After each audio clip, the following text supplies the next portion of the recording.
they were just so beautiful renditions of everything that I believe about dancing. It wasn't just lifting a girl, it was about beautiful motion, musical expression. The guy's very special.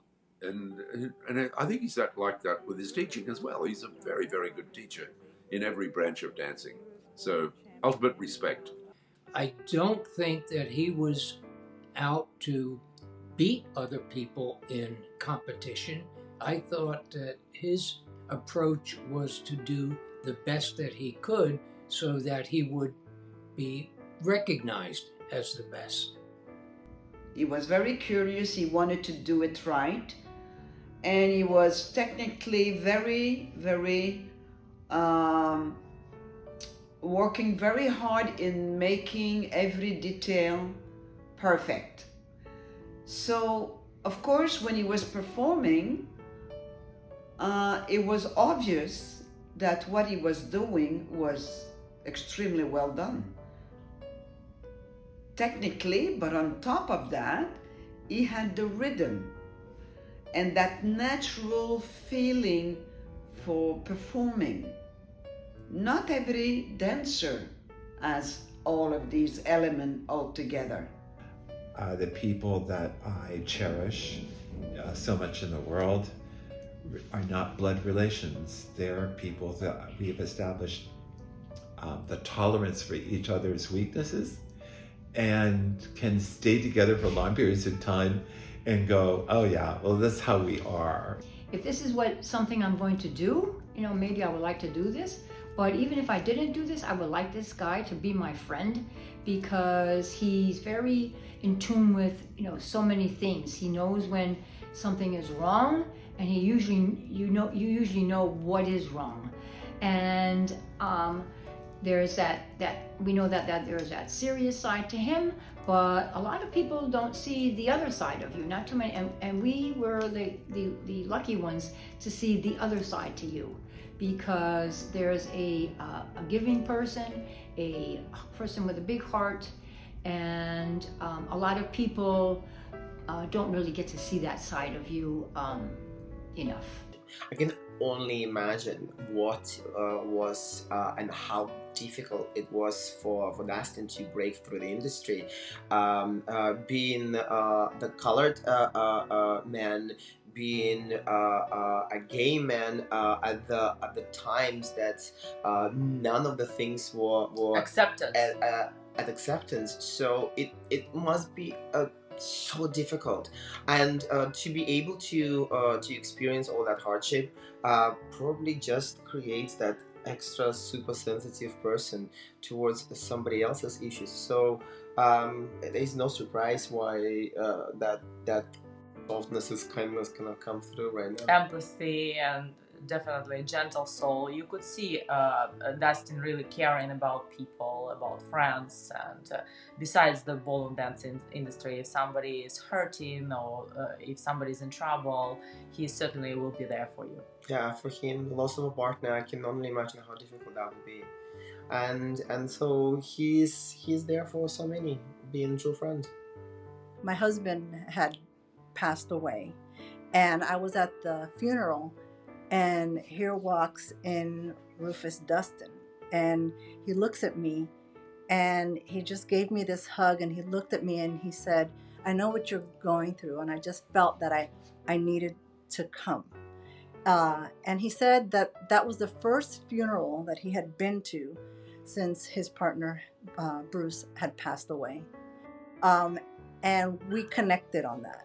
We ebb and flow, like could be enemies for about 2 years, and then all of a sudden, for no apparent reason, all of that is forgotten, and suddenly we're closer than close. And so I value especially my long-standing relationships. Back in the 1970s, hustle was the big dance, and there were so many different kinds of hustle. There was Latin hustle and New York hustle and tango hustle and foxtrot hustle and LA hustle, and it was a constant evolution. And all these people were coming in to the studio and they wanted to learn hustle. We had no syllabus, didn't exist. So what did we do? We all piled into Dustin's car, and we would drive into New York, and there we are because back then the studio hours were 2 to 11. So we finished teaching at 11 o'clock at night. If you were competing, you did a fast rehearsal, and then we piled into Dustin's car and drove into Manhattan, and we were going to all the after hours clubs because that's what was open by the time we got there. And we were dancing, and we were looking at what everybody was doing, and then trying to establish it ourselves and break it down. And then we would come back to the studio and kind of create a syllabus. And we did that Tuesday night, Wednesday night, Thursday night, Friday night. Saturday night was to go out and have fun. And then Sunday and Monday, we kind of took off. But that was what we did. The dance business is so different now than when it was when I came in 1969. It's a far different tenor to it.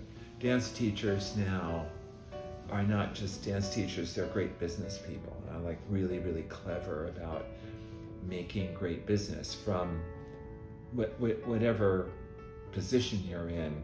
It's not just a dance teacher, you're a studio owner, you're a competition organizer, you are an adjudicator, the facets of it are so multi-leveled. I've done so many different things in my career that have ended up circling back to him regardless of what it was. So as a coach, as a mentor, he's just always been this staple, like this rock that I could go to and, get all the answers. Yeah. When I first went to Dustin, I couldn't get a lesson right away. He said I had to go to Washington and train with his partner, Sharon Savoy. Of course, I was very excited to do that as well. So I did exactly what he said. I flew to Washington. We had 2 days of lessons with Christy and myself and Sharon. And I then called him a couple weeks later. I said, Dustin, I had the lessons with Sharon. Can we come in and see you now? He immediately booked us in. And I must say, all the information he gave me over the years, I still preach those words to all my couples. He's always doing something, and he's like, oh, I have about 100 and some ideas right now running through my mind, and let me think about what do I choose for you, and what would be the step that would be, appropriate and good in this moment. So he's always super creative. But what his strength is, I think, is identifying who you are as a dancer and what's your identity, what's your strength, and what's gonna separate you among the others, and what you have to focus on and remember as your uniqueness as a person, as a dancer.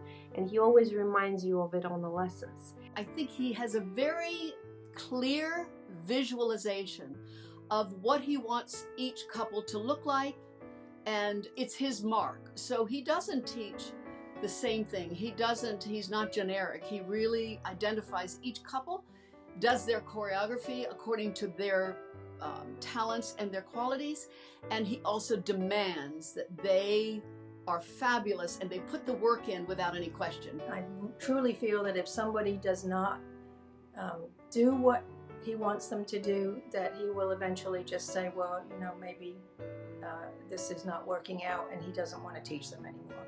I think that he's very honest about it, but he is demanding of the people that he works with, but they usually end up to be very good dancers and many champions that have been created by Dustin.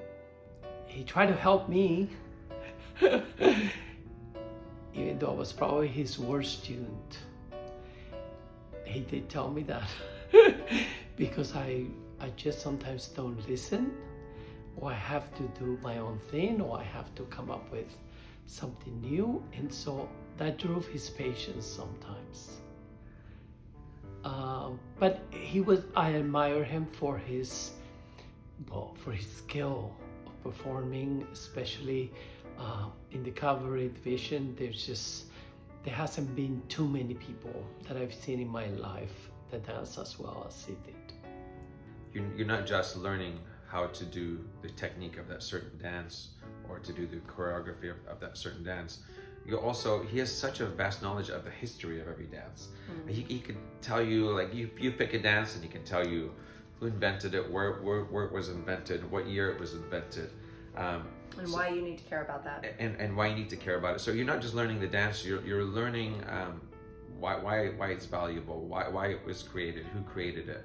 And I think that's so important, especially for young dancers today. To have that coach and teacher in your team is very important. It's actually vital.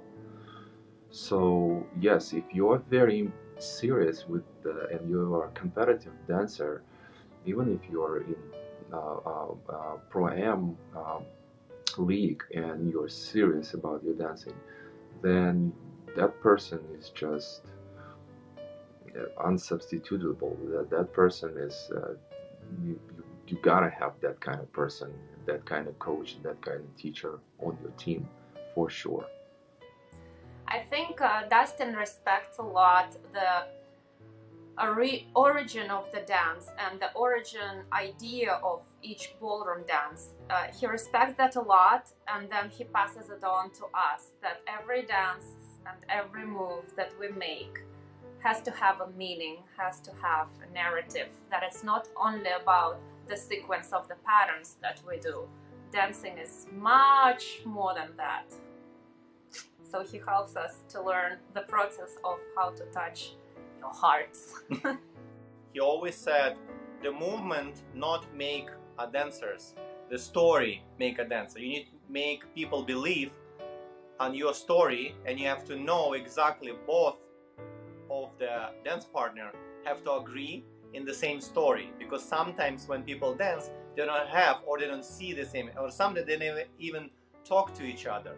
And he make actually every student to share with him the story what they would like to share with the audience, and then he tried to make that a one story, not 2 or 5 stories, as one during the whole dance. We had all those lessons with him where he was explaining, no, this is the way, this is done this way, because he doesn't just say, well, no, do it this way. He will always explain, especially if I ask, well, why? Well, because this and this, because the music says this, there's a downbeat here, there's an upbeat here, there's a percussion accent, there's a melodic accent, there's this and that. So it really, really helps to understand what we do technically because the music says so. What we do technically is because music says so, not because we just make stuff up. The worst answer you can give Dustin if he asks, okay, what are you thinking of in this cha-cha? And you say 2 and 3 and 4 and 1. Oh my goodness, that's it. You're in for an hour lecture. And let me tell you why that's not a good idea. Yeah. You hold another person in your arms, whether you're a follower or a leader, it doesn't matter, but you hold someone. And in the tenor of what is happening in the world about discontent, polarization, fragmentation, the one place, I mean, for us, is that doesn't happen because you have to get along with somebody. You're holding them and you're moving to music. Like, really? Like, it's like a fantasy world for us. It's Disney, but it's in some ways even better because you actually are doing it with someone and you're surrounded by your colleagues, your friends who are being turned into family. I mean, how much better can it be? Dearest Dustin, congratulations on receiving this award. You deserve every award in the world for putting up with all of the dancers you have met on your dance journey. Dustin, I congratulate you as well, and thank you for your patience with your students, and I think they have to give you a separate award for that as well. Our biggest sincere congratulations with this wonderful honor, and I have to admit this is not the first one, this is not the last one, and you deserve so many more. So many accolades from the bottom of our hearts. Our biggest congratulations. I've gotten to know you as a coach, as a teacher, and as an individual, and every day that goes by I am more and more in awe of you. I am just happy that you're receiving this, not because you're done, but because you're just getting started, my friend. Congratulations. For everything you've done for the dancing industry, there is, I mean, I don't know if there is this really such an award to actually to comprehend all of what you did, for all your beautiful work you did, for all those beautiful champions you have raised and will raise in the future. I wish you the health, all the health that you need, and patience, because you're working with all of us, and I mean, I'm a delight, you know that, but hey, I'm one of your many dance wives, but I love you dearly. I'm really, really happy for you. Of course you deserve this. You are brilliant. I've always said everything you touch turns to gold. And it is with really, as you know, regret that I can't be at this celebration for a very important reason, which you know about. But I love you, and again, congratulations, and to you. Dustin, congratulations. Well earned, well deserved, and certainly you've got my whole support for this, and I wish you the best. You are truly an icon. You are a memorable person. You are a true celebrity, and I am honored to know you as a fellow worker, as the competitions, and also as a friend. And I wish you happiness and success in everything that you do, and congratulations on this award. It is truly well deserved. We only have one life, and you have been a big part of my one life, and I love you. I congratulate you. You have given your life to our industry, and we so respect you, and I can't wait to see you soon and congratulate you on this big award. You build an amazing amount of champions behind you and in front of you, and you're still doing this up to date, and you're educating people all over the world in dance industry. And I think you are one of the most special people that I ever met in my life. So congratulations, and enjoy it, and I cannot wait to celebrate with you. Love you. Huge congratulations on this so very well-deserved award. You're a staple in this industry. You're so important, not only to the whole ballroom dance world, but very important to both Diana and I. Absolutely. You've been my rock, as I said, for my whole dance career. So I love you, Dance Daddy. Love you. Everything you've done for so many people, the way you give yourself to them when it comes to dancing. And even though we had a few knockheads when I was your student, I admire you very much. I want to tell you congratulations. You deserve that award. You did so much for dancing. I am so proud of you. I'm so happy to be here today talking about you. And you are the best person to receive that award. And I want to say from my heart to you, Rufus, je t'aime beaucoup. I want to congratulate you so much on that, receiving the Lifetime Achievement Award. You deserve every bit of it. You've done a lot in your lifetime, you've helped a lot of people, and you so much deserve this. Congratulations, and I love you. I am grateful and honored that we have enjoyed 50 years. Can you believe it? 50 years of friendship. And I look forward to many, many more. Congratulations. Well, Dustin, I want to say congratulations to you on your great honor for the DB&C. It's very special. You're a special guy. You know that I care for you immensely. We're brothers in arms, and in dancing. And that's the most important thing, to do the right thing for dancing. And you've always done it. I have great respect for you for that. Thank you for everything you've done.